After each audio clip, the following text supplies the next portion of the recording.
Welcome to the 19th Annual State of Indian Nations Address. We are so happy you could join us today. Ani, Buju, Biwakajigandishnakas, Makwa, Magizi, Indodum, Bawating Indonjaba, Anishinaabe, Ojibwe, Odawa, Ottawatomie, and Dao. My name is Dr. Aaron Payment. I'm the first Vice President for the National Congress of American Indians, the oldest, largest, and most representative American Indian Alaska Native organization serving the broad interests of tribal governments and communities. Every year, NCAI brings together tribal leaders, government officials, and members of Congress to discuss challenges, opportunities, and solutions to issues faced by our communities. And that is what we're about today. We are joined by audiences across Indian country of tribal leaders, senior federal officials, students, Native organizations, and other organizational partners, and some of the strongest allies who are dedicated to working together on issues facing Indian country. We normally come to you from the land of the Piscataway people, but today I come to you from the traditional homelands of my people, the Bawating Anishinaabe, and the territory of the Sault Ste. Marie tribe of Chippewa Indians. I want to welcome all of our viewers and give thanks to everyone tuning in around the country and around the world. Watch parties have been organized across the nation to join the live stream, and this year we have more watch parties taking place than ever before. I want to welcome our partners from the United States Congress, the Biden-Harris administration, who are here with us today. We are also joined today by our NCAI Executive Committee, our colleague tribal leaders, who represent all regions across the country and our officers. I also want to recognize our future leaders by welcoming our students from so many colleges, including tribal colleges and educational programs. Thank you for tuning in today to this broadcast. Next, we extend our thanks to our friend Alaska Senior Senator Lisa Murkowski, who will be joining us to provide the Congressional Response. If you are posting on social media about the State of Indian Nations today, please use our hashtag at SOIN2021. We can capture and answer questions using this hashtag, so send your questions our way. So with that, I would like for us to start in our traditional way, and I'd like to welcome and introduce our NCAI Northeast Regional Vice President, Councilor Tina Abrams from the Seneca Nation of Indians. Councilor Abrams will give us an invocation to start our program. Hello, everyone. Nawiskano Gogwego. My name is Tina Abrams. I'm a member of the Seneca Nation of Indians and serve as the Northeast Region Vice President of NCAI. I am honored to be part of this year's State of the Indian Nations Address.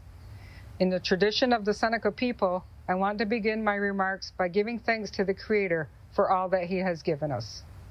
The words of the Thanksgiving Address, known as the Ganoño, came from us, the Haudenosaunee people. This address has ancient roots dating back over 1,000 years to the formation of the Great Law of Peace by a man called the Peacemaker. Today, these words are still spoken at the opening and closing of all ceremonial and government gatherings held by the Haudenosaunee people, the Mohawk, Oneida, Cayuga, Onondaga, Seneca, and Tuscarora. The address is based on the belief that our world must not be taken for granted and that a spiritual communication of the thankfulness and acknowledgement of all living things must be given to align the minds and hearts of people with nature. When one recites the Ganoño, the natural world is thanked, and thanking each life-sustaining force, one becomes spiritually tied to each of the forces of the natural and spiritual world. Today we have gathered and we see that the cycle of life continues. We have been given the duty and responsibility to live in balance and harmony with each other and all living things. So now we bring our minds together as one, as we give our greetings and our thanks to one another as people. Now our minds are one. We are thankful that our Mother Earth, for she gives us all that we need for life. She supports our feet as we walk about upon her.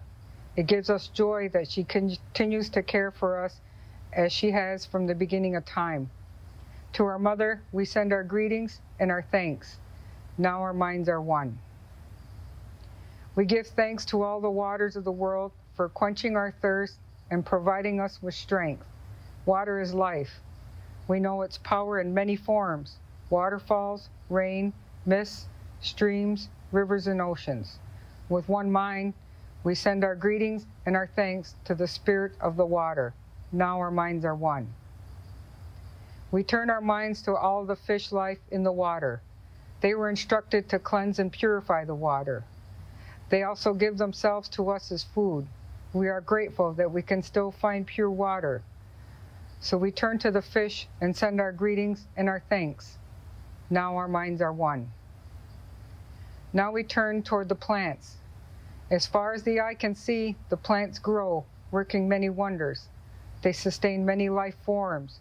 With our minds gathered together, we give our thanks, and we look forward to seeing plant life continue for many generations to come. Now our minds are one.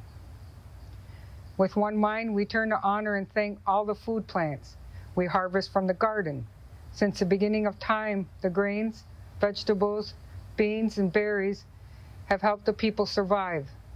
Many other living things draw strength from them too. We gather all the plant foods together as one and send them our greetings and our thanks. Now our minds are one. Now we turn to the medicine plants of the world. From the beginning, they were instructed to take away sickness. They are always waiting and ready to heal us.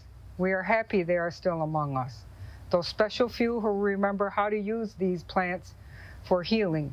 With one mind, we send our greetings and our thanks to the medicines and the keepers of the medicines. Now our minds are one. We gather our minds together to send our greetings and our thanks to all the animal life in the world. They have many things to teach us as people. We are honored by them when they give up their lives so we may use their bodies as food for our people. We see them near our homes and in the deep forests. We are glad they are still here, and we pray that this will always be so. Now our minds are one. We now turn to our thoughts to the trees. The earth has many families of trees who have their own instructions and uses. Some provide us with shelter and shade, others with fruit, beauty, and other useful things. Many people of the world use a tree as a symbol of peace and strength. With one mind, we send our greetings and our thanks to the tree life. Now our minds are one. We put our minds together as one and thank all the birds who move and fly about over our heads. The Creator gave them beautiful songs. Each day, they remind us to enjoy and appreciate life. The eagle was chosen to be their leader. To all the birds, from the smallest to the largest, we send our joyful greeting and thanks. Now our minds are one. We are thankful to the powers we know as the four winds. We hear their voices in the moving air as they refresh us and purify the air we breathe. They help us to bring the change of seasons. From the four directions, they come bringing us messages and giving us strength. With one mind, we send our greetings and thanks to the four winds. Now our minds are one. Now we turn to the west, where our grandfathers, the thunders, live. With lightning and thundering voices, they bring with them the water that renews life. We are thankful that they keep evil things underground. We bring our minds together as one to send our greetings and our thanks to our grandfathers, the thunders. Now our minds are one. We now send our greetings and our thanks to our eldest brother, the sun. Each day without fail, he travels the sky from east to west, bringing the light of a new day. He is the source of all the fires of life. With one mind, we send our greetings and our thanks to our brother, the sun. Now our minds are one. We put our minds together to give thanks to our oldest grandmother, the moon, who lights the nighttime sky. She is the leader of women all over the world, and she governs the movement of the ocean tides. By her changing face, we measure time, and it is the moon who watches over the arrival of children here on earth. With one mind, we send our greetings and our thanks to our grandmother, the moon. Now our minds are one. We give our thanks to the stars, who are spread across the sky like jewels. We see them in the night, helping the moon to light the darkness and bringing dew to the gardens and growing things. When we travel at night, they guide us home. With our minds gathered together as one, we send our greetings and our thanks for the stars. Now our minds are one. We gather our minds together to consider the wisdom keepers who have come to help the people throughout the ages. When we forget how to live in harmony, they remind us of the way we were instructed to live with one mind. We send our greetings and thanks to these caring teachers. Now our minds are one. Now we turn to our thoughts to the Creator and send our greetings and our thanks for all the gifts of creation. Everything we need to live a good life is here on this Mother Earth. For all the love that is around us, we gather our minds together as one and send our choicest words of greetings and thanks to the Creator. Now our minds are one. We have now arrived at the place where we end our words. Of all things we have named, it is not our intention to leave anything out. If something has been forgotten, we leave it to each individual to send their greetings and their thanks in their own way. And now our minds are one. Daneho. Yahweh. It is impossible not to think of how much has changed in the past year. The global pandemic has done more than challenge us. It has been fierce and punishing across Indian country. From north to south, east to west, mountain to prairies, plains to deserts, Native communities have felt the full force of the virus. We have seen our people suffer and our loved ones die. We have felt the economic strain and the social and emotional weight on our collective shoulders. Yes, it has been a challenging year, but that is not what brings us together this week. We do not gather out of despair or defeat. We, all of us, as Native people and representatives of our respective tribes and nations, are warriors. We are resilient, determined, and resolute. We are committed to our purpose and to our people. The issues facing Indian country today are as significant as ever. They unite us now and forever. Our sovereignty defines us and must not only be recognized, but constantly defended. Our treaties and agreements must be nurtured and fortified, not forgotten and ignored. Our lands and natural resources, gifts from Mother Earth, need to be preserved, not ripped and tossed aside in the name of someone else's progress. Our communities and our people must have the opportunities and resources to grow and prosper, not left in the outside looking in. Our children must be able to bridge the digital divide, not cut off from the information and tools so readily available elsewhere. And as the United States and the world move on from the deadly pandemic, our people need access to vaccines and care to help our communities heal. We come to Washington this week, even virtually, with a purpose, a message, and a voice. The same collective voice that has been heard on Turtle Island since before the United States existed will be heard in Washington this week and will remain clear and strong for generations to come. Nation-to-nation relationships must be built on honesty and collaboration. We have heard some encouraging words in these early days of change in Washington. Let's all work to make sure these words are put into meaningful action. As we begin our work this week, we honor and pray for the many friends and loved ones we have lost over the past year. Let their spirit motivate us. Let's also find encouragement in the many lessons our history has taught us. Through sickness, war, broken treaties, and attacks against our sovereignty, our culture, and our very existence, we have endured. We are still here. We would not be defeated. Those lessons and struggles have brought us to this day. The Creator has given us this day, this time, this voice to use it as we will. Let's not waste it, but let's use it for good, to make sure that tomorrow is the building block for the future we want to see for our own people, our children, grandchildren, and the future generations to come in all Native communities. Our work begins today, and I'm honored to stand with all of you as we let our voice be heard. Eskungeyait. Thank you, Councillor Abrams from the powerful Seneca Nation for those powerful words. It's now my pleasure to introduce the 23rd President of the National Congress of American Indians, Fawn Sharp, to deliver the State of Indian Nations address. President Sharp was elected as President of NCAI in October 2019 and is the third woman to hold the position of NCAI president. President Sharp is president of the Quinault Indian Nation in Tuhola, Washington. President Sharp has dedicated her life to the rights of Indigenous people. She has held numerous leadership positions within her tribal nation and the state of Washington, and she represents her tribal nation and advocates for all of Indian country on numerous boards and committees. President Sharp is also renowned for her national and international work relating to our Mother Earth, waters, and sacred sites and the environment. She is a tireless advocate for tribal sovereignty. Please join me in welcoming our NCI President, Fawn Sharp.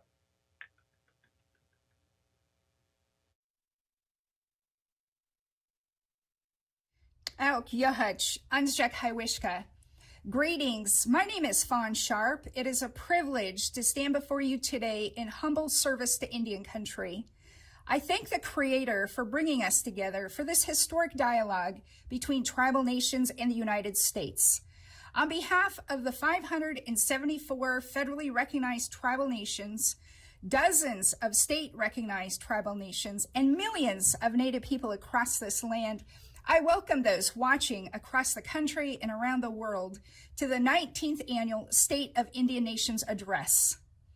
As president of this hallowed national organization, it is my sacred duty to stand before you each year to uplift Indian country's unwavering strength, resilience, and ingenuity to the world, to recite the timeless obligations of the United States government to tribal nations and how it must fulfill them, and to affirm the enduring sanctity of sovereign tribal nations freely governing our own lands and affairs, devising solutions to daunting challenges, and nourishing the vibrancy of our communities and cultures, just as we have done for millennia.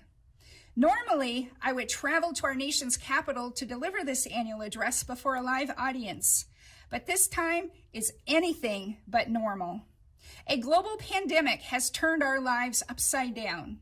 Tragically, it has taken the lives of far too many of our Native brothers and sisters long before their time. Tribal elders, leaders, language speakers, fathers, mothers, grandparents, siblings, and children, taken by a virus that has disproportionately impacted Indian country, laying bare the ultimate price of the federal government's long-standing neglect of its trust and treaty obligations to tribal nations. The virus has also taken an immense toll on tribal economies, communities, the livelihood of tribal citizens, and the education of our Native youth. To honor the memory of those we have lost to COVID-19 and to pray for the full recovery of those who've been sickened by it, I ask you to please join me in observing a moment of silence. Pray in your own way.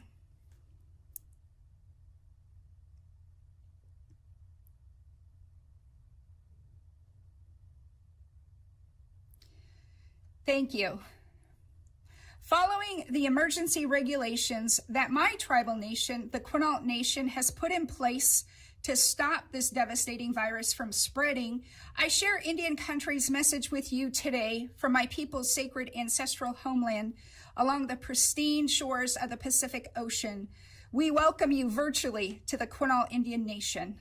So why do we share this message, and who is it for?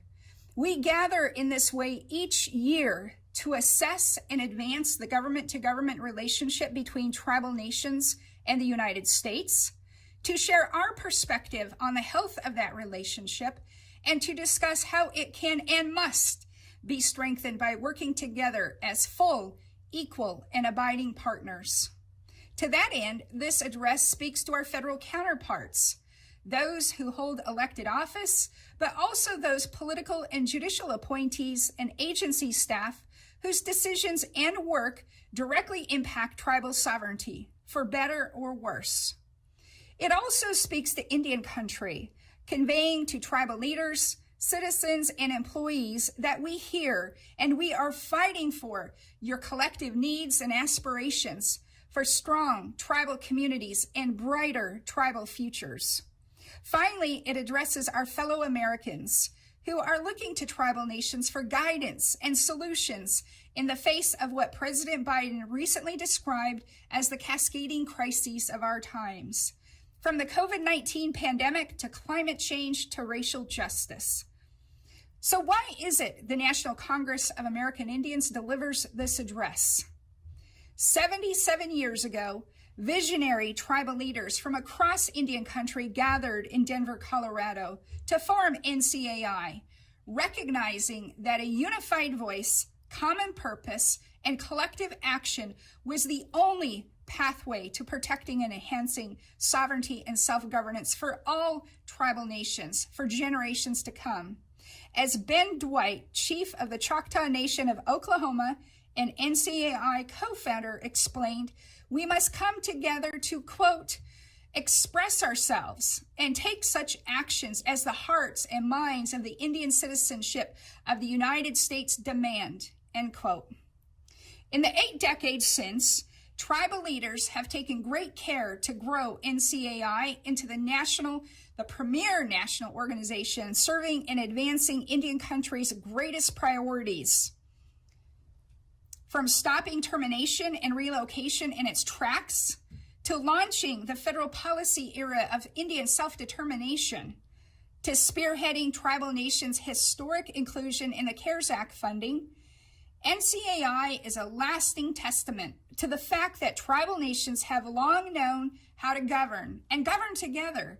Its prevailing strength flows from the counsel and toil of generations of brilliant leaders who knew and know how to stand and act as one in our government-to-government relationship with the United States. Simply put, NCAI speaks our shared native truth to American power and the American people. In that spirit, I stand before you to proclaim the state of Indian nations is standing strong. Our resolve is being tested by dire crises across multiple fronts, but we are rising to the occasion, undaunted, drawing on the strength, fortitude, wisdom, and lived experience of our ancestors who overcame equally grave challenges in their time to prepare us to meet the challenges of our time. The truth is, we have been here many times before, and we have always persevered. Exercising our inherent sovereign rights as governments, tribal nations are curtailing the spread and impacts of the virus, combating climate change, growing the movement for equity and justice, confronting continued threats to tribal jurisdiction and self-governance, and sparing no effort in holding the federal government accountable to its trust and treaty obligations to all of us. We have navigated through darkness and turmoil, helping not only Indian country, but the entire nation reach a new dawn. In the recent elections, a record number of Americans chose a new direction, one which champions equity, diversity, and inclusion, and which seeks to honor the unique political status of tribal nations, tribal citizens, and the extraordinary contributions we make to this country. Unprecedented turnout by Native voters made the pivotal difference across several swing states, affirming that Indian country is an undeniable and rising political force in our American democracy. We now greet a new administration and altered Congress who face a monumental task. America is at an inflection point with much to heal, repair, and recover from.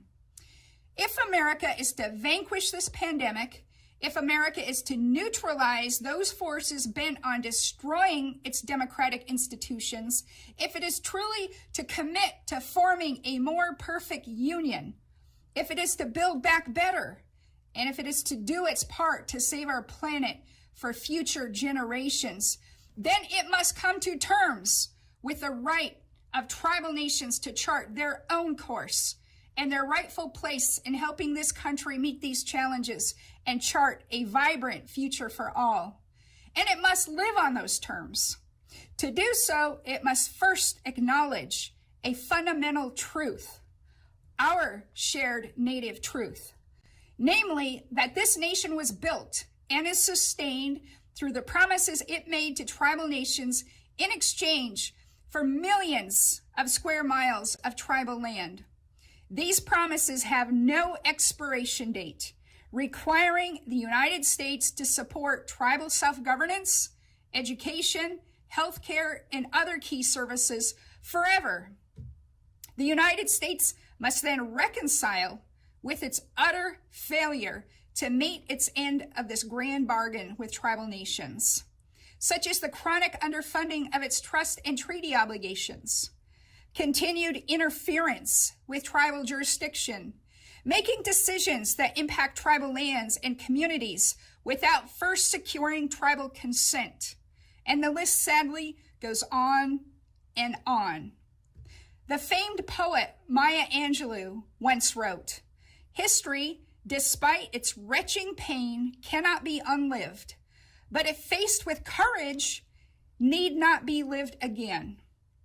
If the United States is truly committed to embracing our shared future with courage, it must formally acknowledge and reckon with the retching pain its failures continue to cause our tribal nations and communities. It must use the lessons it learns from this process to create an altogether different story with Indian country. One that affirms through its own laws, policies, regulations, and governance the inherent rights of tribal nations to control their own lands, affairs, and destinies. And one that supports and enhances in every conceivable way the full and free expression of tribal sovereignty by tribal governments. One which we have proven time and time again benefits not just Indian country, but our neighbors and the nation as a whole. So how do we get there from here? How does the United States help us forge this courageous future by reckoning with its past and heeding the express priorities of tribal nations today? Indian country is encouraged by several actions already taken by the new administration. For example, the president's historic nomination of Congresswoman Deb Haaland is the first ever Native person to lead the Department of Interior, which more profoundly impacts the daily lives of Native people than any other federal agency. A citizen of the Pueblo of Laguna and a 35th generation New Mexican, she possesses a centuries-old connection to and reverence for the beautiful and sacred landscape of this country, which the Creator gifted to our ancestors when time began. Her distinguished record of public service demonstrates that she is immensely qualified to steward our nation's lands and resources in ways that sustain all communities, economies, and cultures. Deb Haaland also understands to her core what supporting tribal sovereignty means in practice and how that requires a complete transformation of the department so that it defers and not dictates to tribal nations. She understands us in our needs because she is one of us. She understands our shared Native truth because she has lived it. We call upon Congress to confirm Deb Haaland without delay. Also encouraging is the President's recent memorandum on tribal consultation, which reaffirms the federal government's trust and treaty obligations to tribal nations and mandates that federal agencies work with us to develop and implement tribal consultation action plans that fulfill those obligations. Equally critical are President Biden's executive orders and actions, rejoining the Paris Climate Agreement, revoking the Keystone XL pipeline permit, suspending drilling in the Arctic National Wildlife Refuge, reinvesting the last president's unlawful downsizing of the national monuments at Bears Ear and Grand Staircase Escalante, and waiving the non-federal cost share of FEMA COVID-19 disaster resources. NCAI's membership passed consensus-based resolutions demanding these steps, and we applaud the president for answering Indian country's call. These steps, while significant, must be the first steps in an ongoing and deliberate bilateral process. There is much hard work the federal government must do and much that it needs to undo if it is to help tribal nations create the courageous future we seek. There is no time to waste. First and foremost, that hard work requires committing to a true government-to-government relationship between tribal nations and the United States. We demand and deserve a standard in which we come together as equal governmental partners, working hand in hand to develop the laws and policies that advance the federal government's trust and treaty obligations, or otherwise impact tribal nations and their citizens. To do this, the federal government must give the Presidential Memorandum on Consultation some real, permanent teeth by codifying in its guidance to federal agencies the principle of free, prior, and informed consent. In other words, when the United States government is considering an action that will impact tribal communities, lands, resources, and sacred places, it must first secure our permission based on our decision-making process, our timeline, and all the relevant facts before it is allowed to proceed. From Oak Flat to the Dakota Access Pipeline, we have the right as sovereign nations to say yes or no, and that right must be respected. The administration also needs to stop federal agencies from using the Federal Advisory Committee Act or the rulemaking process as a blanket excuse to avoid tribal consultation. Lastly, the administration and Congress need to make this new tribal consultation standard legally enforceable. NCAI has been advocating for this standard since our founders first convened in 1944, and we renew this demand here today. The federal government should follow the lead of the state of Washington, which has adopted a policy of free, prior, and informed consent with tribal nations. It is long past time that federal consultation with tribal nations puts tribal interests first and not corporate or bureaucratic ones. Forging the courageous future we seek also requires federal government to fully fund its trust and treaty obligations to tribal nations, not just during this administration and Congress, but always.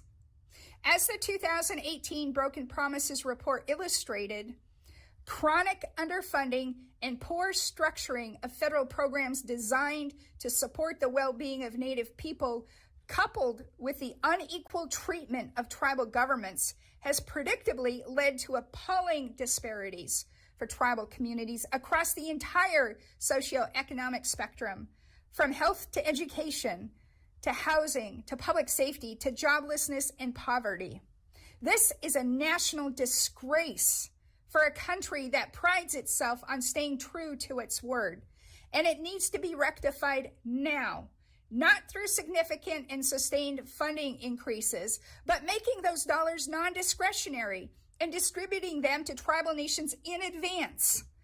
Indian country should no longer have to suffer the consequences because Congress can't get the country's financial house in order.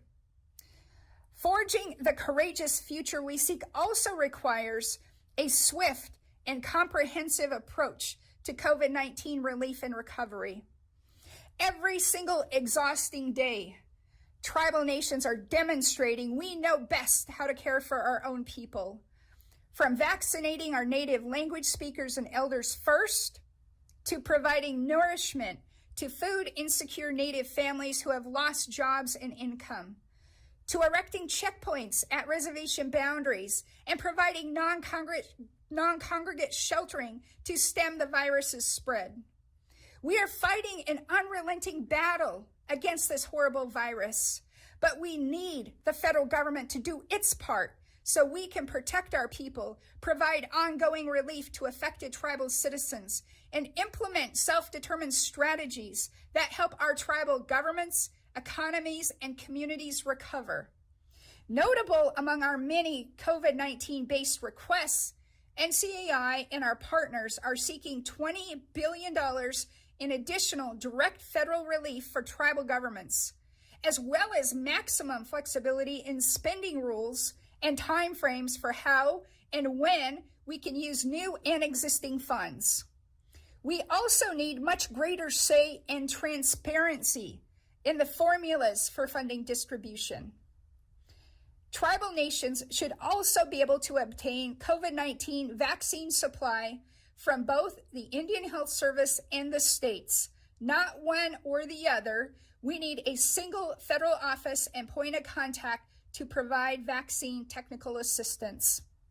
In addition, we need the necessary healthcare infrastructure, such as adequate staff, supplies, necessary storage capabilities, and culturally appropriate resources for patient education to broadly administer the vaccine in a timely fashion.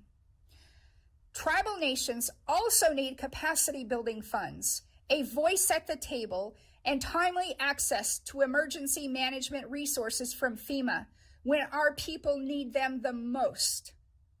The federal government simply must do better. The lives of our people and the future of nations are at stake. Forging the courageous future we seek also demands the federal government build on Indian country's landmark victory in the McGirt case to protect and restore tribal homelands. This includes finally passing a clean car cherry fix in Congress, which will affirm the right of all federally recognized tribal nations to take land into trust, reviving the successful Cobell land buyback program to allow more tribal nations to participate, reinstating the M opinions from the Obama administration to enable federally recognized tribal nations in Alaska to take land into trust, to protect the lands of the Mashpee Wampanoag tribe and other tribal nations impacted by Carcieri, and confirm the Mandan, Hidatsa, and Arikara Nation that it's the rightful owner of the Missouri riverbed. It also includes fully implementing the Indian Trust Asset Reform Act, including the appointment of an Undersecretary of Indian Affairs at Interior, and approval of comprehensive Indian trust asset management plans that tribal nations develop, and joining with tribal nations to defend their lands and resources in the courts from attack by state and local governments and private interests. We need to know that the federal government has our back. Forging the courageous future we seek also requires a healthy planet. But the rapidly accelerating impacts of climate change are doing incredible harm to Mother Earth, causing a great imbalance that threatens the continued existence of human beings and all other living things. These impacts cut especially deep across Indian country, displacing our communities, transforming our sacred sites, and disrupting our subsistence lifeways. As place-based peoples, tribal nations have long understood Mother Earth's delicate, life-sustaining balance and the sacred responsibility we have to nourish her as she nourishes us. Across this country, we are taking bold, strategic action, implementing climate adaptation, mitigation, and resilience solutions that other governments around the world can use as templates for effective action. Unfortunately, the past 4 years, the United States has been derelict in its own duty to act. Rejoining the Paris Agreement marks a welcome reversal of that course, a course that needs to center the role, input, and expertise of tribal nations in America's domestic and international climate action effort.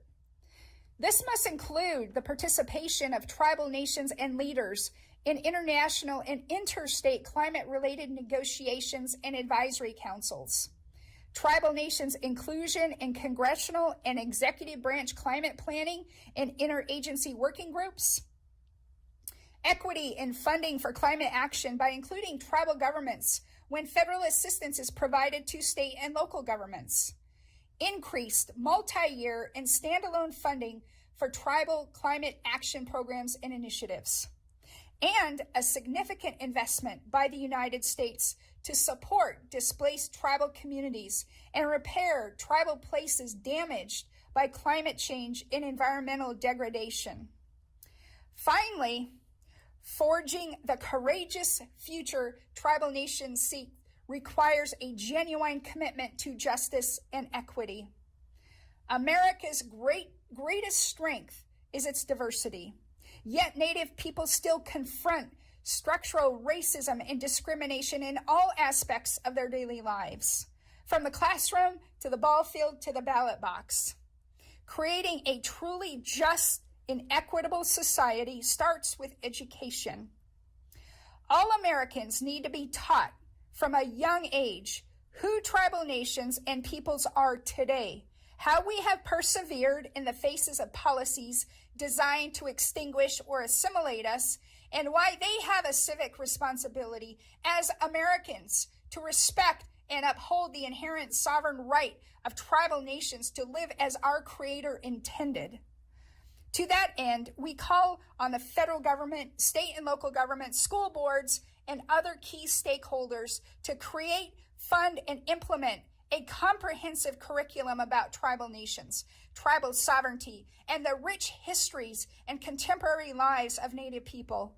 This curriculum should be designed by local tribal educational experts and provided to K through 12 schools across this country. We also call on them to help us finally retire those Indian school mascots that dehumanize us and foster a hostile learning environment for our youth. And when we join our racial justice and civil rights partners in calling for systemic policy changes at the federal, state, and local levels that foster equity and provide justice, from expanding voting rights to policing reforms to instituting measures to keep our students in school and out of prison. There are many other crucial steps on our collective horizon, such as tax reform, investing in Indian country's infrastructure, fully enforcing the Indian Child Welfare Act, and ending the epidemic of missing and murdered Indigenous women that the United States must take today and over the long run to do right by tribal nations and to support us in creating the courageous future we seek. Tribal governments caring for our lands and resources as we see fit. Robust tribal economies that provide opportunity for all tribal citizens. Strong Native families who are healthy and whole. Safe, vibrant tribal communities. Native people speaking our native languages and practicing our cultural lifeways. Highly educated, culturally enriched Native youth able to realize their full potential and prepared to lead our tribal nations to even greater heights. This is the courageous future tribal nations seek, and the one we have always worked for. We will forge ahead as we always have. We need the federal government to join us on that journey, not stand in our way. No more. In closing, I say to my fellow tribal leaders in all of Indian country, we face grave challenges, which we must join forces to overcome. But we also have before us tremendous opportunities, and together we must seize them. The sacrifices of our ancestors demand it. Our youth and future generations are counting on it. Remember, as those leaders who came before us understood all too well, divided, we can be ignored. United, we will not be denied. United, we will create that courageous future we seek. This is our shared Native truth, and NCAI will continue to speak it to all who must listen. May the Creator continue to watch over all of you, our tribal leaders, and all Native people. Thank you. Siakwil.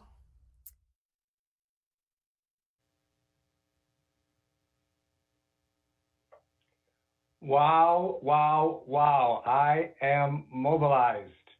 Thank you, President Sharp, for that informed and inspiring message on the strength of tribal nations and the need for unity and cooperation as we work to advance the needs of our people. I've learned, my hands are up. Next, we have invited a member of Congress to provide a congressional response to the State of Indian Nations address. This year, we're pleased to be joined by Senator Lisa Murkowski. Senator Murkowski serves as the senior senator, U.S. Senator from Alaska, having held that seat since 2002. Murkowski is also the second most senior Republican woman in the Senate, right after Susan Collins from Maine. Senator Murkowski serves as Vice Chair of the Senate Committee on Indian Affairs and is a member of both the Senate Energy and Natural Resources Committee and the Senate Appropriations Committee.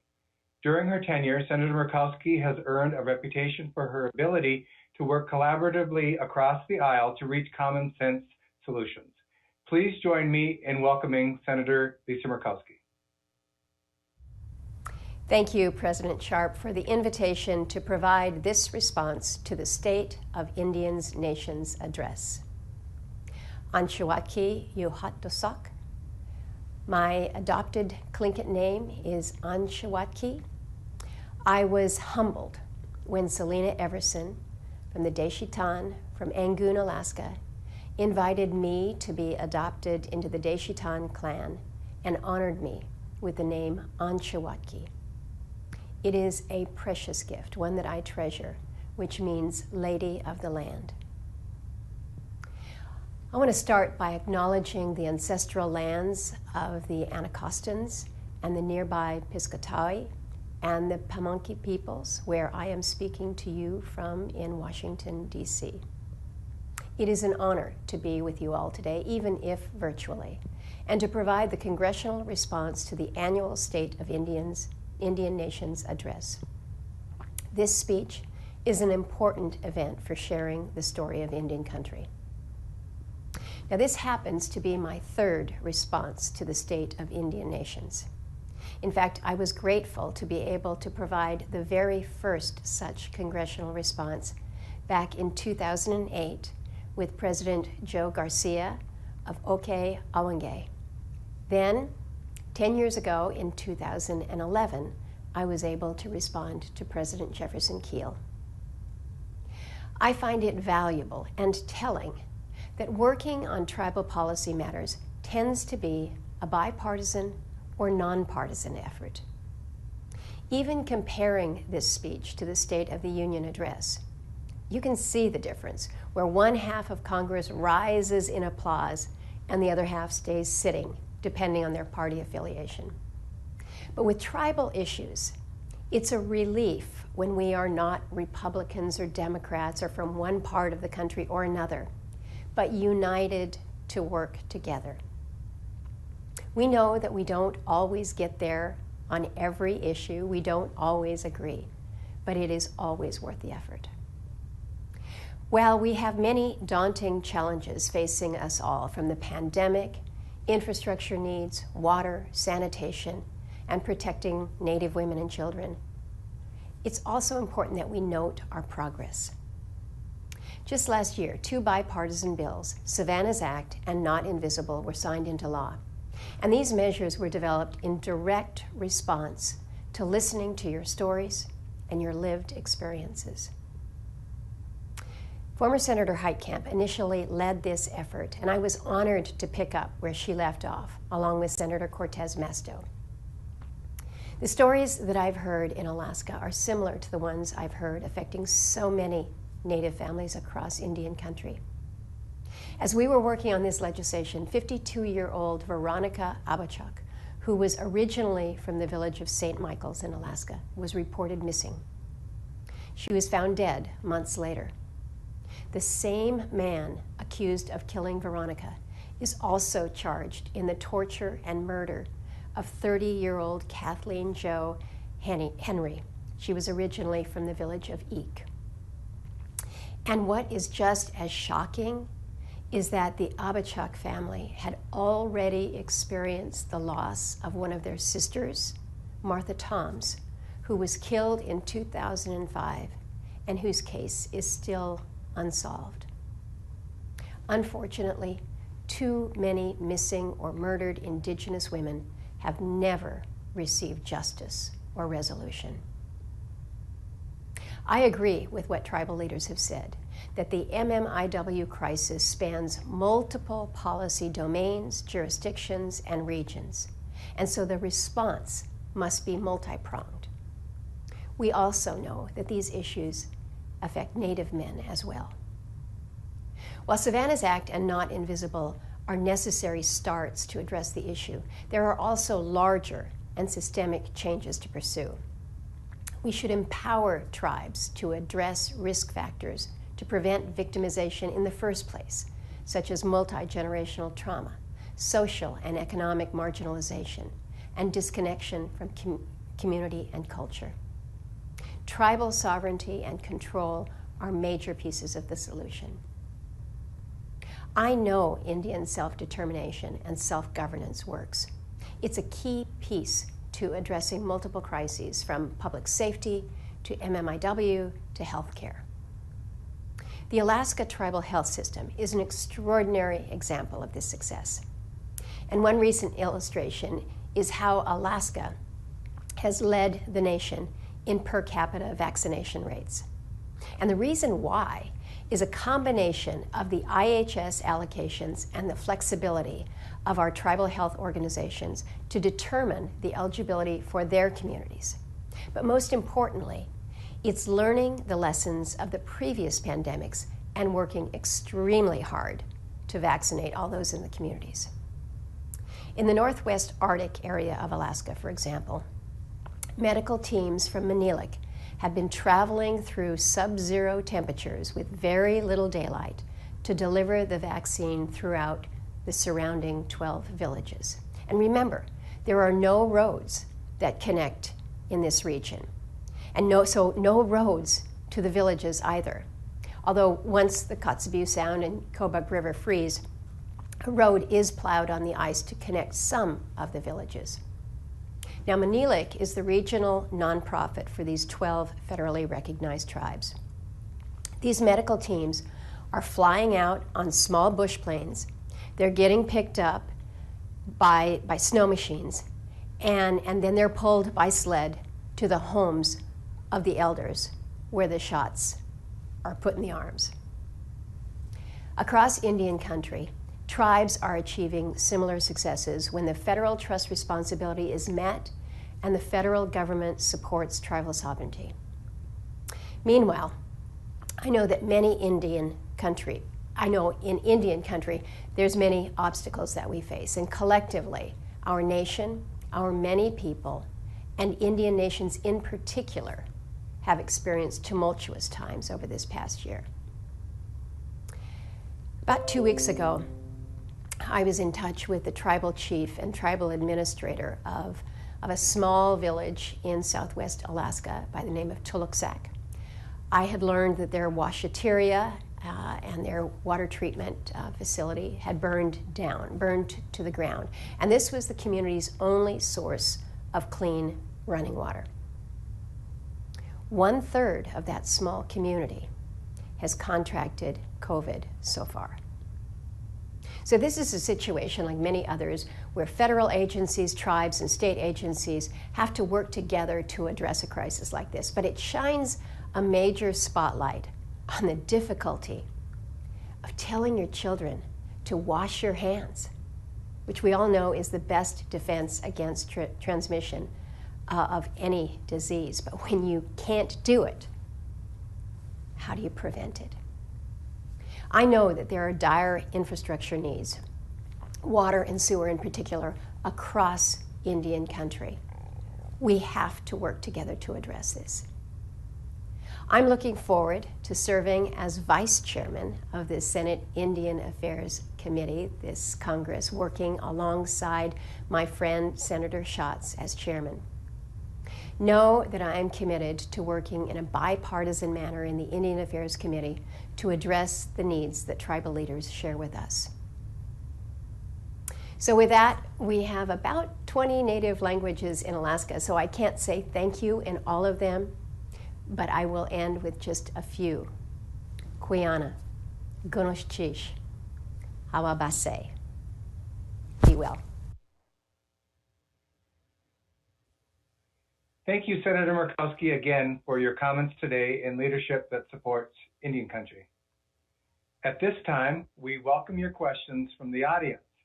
If you have a question, please place your name, tribal nation, and question in the Q&A box, and we will read your question aloud. Thank you, Chairperson Payment. We have our first question to get us started this afternoon. It's coming from our Facebook feed, and that question is as follows. Why has the COVID-19 pandemic affected Indian nations more than the mainstream United States? What needs to be done to mitigate and suppress its spread, and how can it be implemented immediately? Yes, thank you to our listener for that question. That's a very important question that goes right to the trust responsibility. The chronic failure of the United States to fund basic things like healthcare, basic things like housing, basic things like infrastructure for running water, those are the contributing factors that have rendered Indian country vulnerable and disproportionately impacted by COVID long before we even faced a pandemic.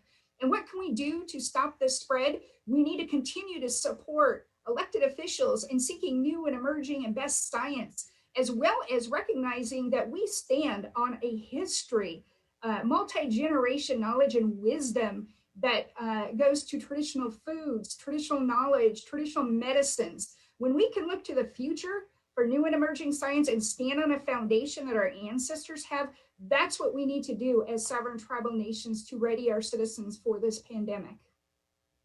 Madam President, can I add? Yes, please. I just would also like to add, last spring, President Sharp testified on the Broken Promises report. And for the legislators that are listening and tribal leaders, we are the most at risk. And there's a number of reasons to that historical trauma, but we have the worst of the worst statistics. So there should be a concentrated effort to address the pandemic in our communities because we are the worst of the worst statistics, but also because of the treaty and trust responsibility for healthcare that we enjoy that no other population in the country does. And so we need a greater and targeted effort. Excellent. Thank you, Vice. Thank you both for that answer. Our next question comes from our viewers, and the question is, in what ways do you see Indian country fitting into this administration's efforts towards achieving racial equity? Thank you. That's another excellent question. In our work here at NCAI, we are advancing the full spectrum of equity. We are advancing political equity for tribal nations, and that means we want to secure, at a minimum, in the consultation relationship, free, prior, and informed consent. No longer should be okay for another sovereign to take unilateral action affecting our land, territories, and resources. While we are advancing political equality for tribal nations, we are also advancing racial equity for the more than 5 million citizens, especially our young people that are facing systemic racism in the school, in the classroom, on the ball fields. And so we know that we have a lot of work, but we want to achieve the full spectrum of equality for all of our citizens.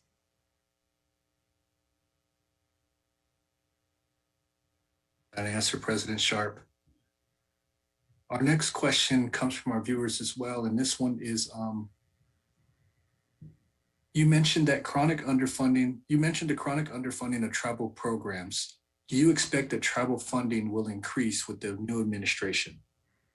Yes, absolutely. We expect not only an increase in appropriations at a congressional level, we also expect a plan to implement the recommendations of the Broken Promises report that our Vice President mentioned. We have a commitment from Senator Elizabeth Warren, Congresswoman Deb Haaland. This last Congress worked on a plan to strategically implement the recommendations coming out of the Broken Promises report. So we fully expect that not only do we have that opportunity at NCAI, we are also advancing to have someone at OMB. We have long advocated for an official at OMB because we make recommendations at an agency level, but once those decisions get to OMB, we don't have an effective way of advancing our priorities and policies. And so, yes, absolutely, we expect for all those reasons and many more that we'll continue to see increased funding. Madam President, if I could add full funding, advanced appropriations, and mandatory funding so we're not subject to sequestration or government shutdowns. And we're hearing really good and promising comments out of the administration in support of all three of those. Yes, thank you, Vice. Okay, the next question from our audience is, what can we do today to help make sure Deb Haaland is confirmed as Secretary of the Interior? Yes, Absolutely. That is another good question. We have information on our website, and it's important that everyone who is listening make the phone calls to key members of Congress in the Senate. We have a limited time right now, and there's been mounting opposition, but what you can do is contact your senator and make sure that they know and understand just how significant this appointment is, not only for Indian country, but for the entire country, because she possesses so much knowledge, wisdom, and commitment. She has a reverence for the federal landscape, of which the Secretary of Interior is entrusted to steward. So call your senator. And Vice President, I know you have some ideas as well. Please step up here. Absolutely. So we have worked as a strong team. Last fall, an NCI passed a resolution in support of our first Indigenous cabinet member, and we're lucky we do have a nominee, and so this is the only nominee at that level. So this is it. We're about ready to make history. And so one of the counter arguments to some of the really paternalistic and I would say even racist sort of critiques that are coming is that she's not qualified. Now, anybody who is administered in the tribal nations level knows the breadth and volume of what we have to do at the tribal level. We are experts in a lot of areas, and she's done that, and she's ushered in just her one term in Congress, the ability to reach across the aisle to get consensus and to push legislation. The CARES Act, 20 billion, originally was 20 billion, but they pared it down to 8 billion. She wrote that portion of the CARES Act. And so she is extremely well qualified, and we're about ready to make history. So join us and make that call and be part of history.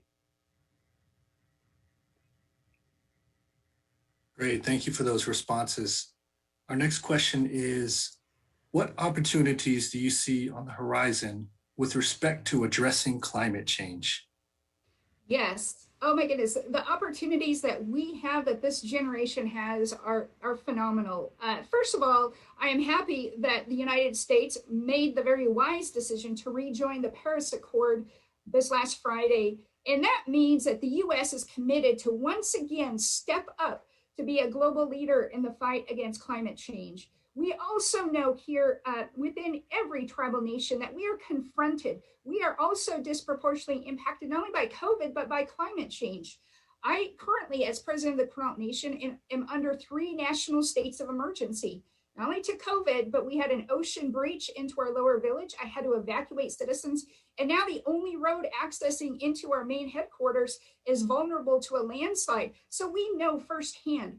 And tribal nations have been very active and engaged in international policy. And so I am just very confident that with this new administration, not only do we have an opportunity with our federal trustee and our partner to advance climate policy domestically, but we also have a significant role in place internationally to advance climate policy. In the US, it's in their interests to work with tribal nations because everyone is directly impacted. No one is immune. And for us to be successful, they must hear and listen our traditional ecological knowledge, and that knowledge and wisdom for which we are the only ones who possess. The world needs us. And so I'm so very hopeful and optimistic with this new direction the United States is taking. Thank you. Our next question comes from Maria Maybe of the Seneca Nation. Maria wants to know, can NCI address their position on pipelines such as Line 3? Line 3 is specifically mentioned in the question.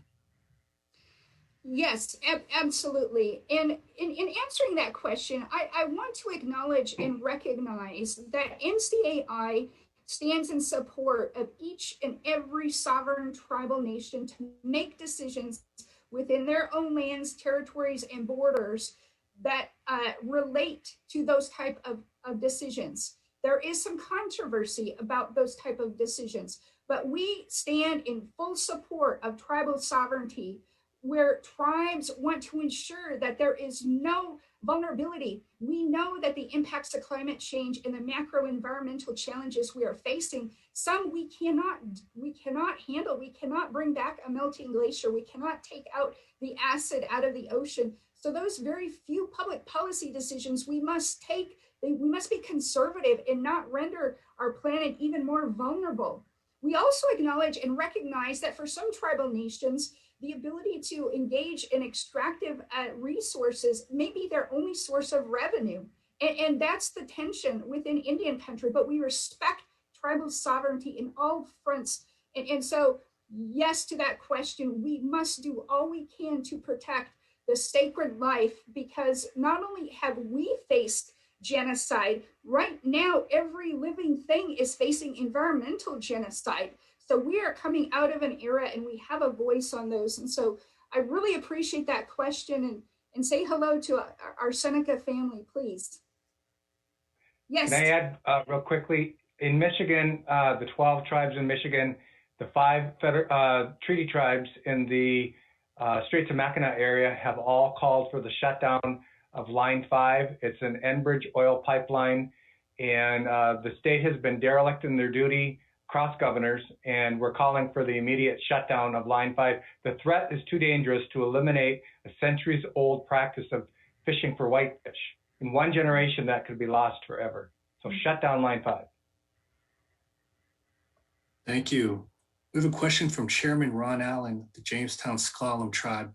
What do you see as the most important steps to advance the tribe's economic development, including access to the broadband internet? Yes, thank you, and hello, Chairman Allen. One of the most significant things we can do to advance tribal economic sovereignty is to, one, ensure that the United States knows, understands, and respects us as a political sovereign. And that relates to the questions that are around taxation. We know tribal nations struggle every year to generate revenues. And when we try to exercise our governmental powers as sovereigns to raise tax revenues, we are challenged.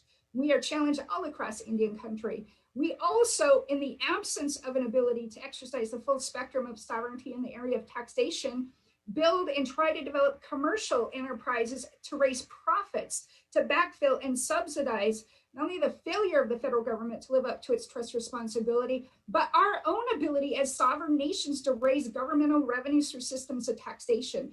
And so I'm very confident that when the entire world has seen the disproportionate impacts of COVID to Indian country, we now have the leverage. We now have a very powerful story and compelling story to advance as to why it's so important for us to be able to exercise the full spectrum of sovereignty to raise both tax revenues and commercial profits. And that is the mission of NCAI, and we intend to make that fight very aggressive in this upcoming Congress. Vice, do you have anything to add to that? No, you covered it all excellently. Yeah, our last question comes from Chairman Buster Atterbury of the Karoo tribe, and he asked for any recommendations on how to work with local governments to help them recognize our sovereignty. Yes, I would first of all suggest leading by example. I've come to find that when we work with local entities and you come to the table knowing your issues, knowing the opposite side, knowing all sides really, and coming to the table with mutual respect, that we lead by example. And we come to find that not only do our tribal citizens appreciate that, but citizens outside of Indian country and surrounding communities, they've come to know and understand that tribal leaders and tribal nations advance good public policy that's not riddled with a lot of noise and a lot of tension, but we really advance public policy. So do your part to be partners, to show mutual respect, to educate, to tell our stories, and ultimately to be engaged and reach out and be that good neighbor, because every bit that we invest into those relationships, it not only comes back to us, but to future generations of tribal leaders. So it's very important to nurture those relationships. Okay, it looks like we are out of time. I want to recognize what an enriching conversation we had. And if we were not able to answer your question, please send your questions to ncaipress@ncai.org. You can continue submitting your questions online through Facebook or Twitter, and we will try to get a response to you. And so also NCI encourages you to learn more about the work that we do at NCAI on our website at www.ncai.org. NCI's website and publications are rich resources for any questions you might have. I want to thank everybody for joining us for our 2021 State of Indian Nations, and a personal thank you to the Quinault Nation for lending us your president to serve us at the national level. Thank you very much.